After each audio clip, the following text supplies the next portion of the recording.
A U.S. ship sank, but no war followed. On this day in history, December 12, 1937, during the Battle for Nanking in the Sino-Japanese War, the U.S. gunboat USS Panay was sunk by Japanese warplanes in Chinese waters. The Sino-Japanese War, fought in 1937, was actually the second conflict between the two nations and known in China as the War of Resistance against Japanese aggression. Fought between 1937 and 1945, the war was considered part of World War II and regarded as the beginning of the larger conflict in Asia. Before the incident on December 12th, the Japanese were made aware of the USS Panay's position. The American vessel was clearly marked and the day was sunny and clear. On the morning of December 12th, the Japanese Air Forces received information that Chinese forces were fleeing the Nanjing area.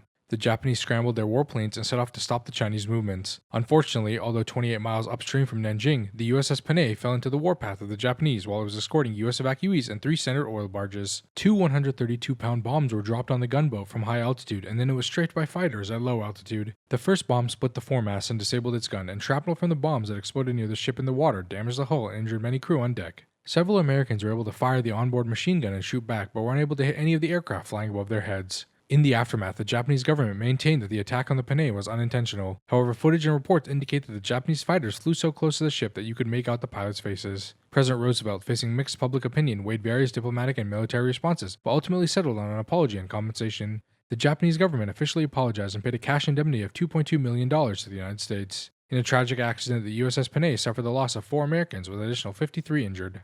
If you've learned something, consider dropping a like and subscribing to my channel. Your support would mean the world to me.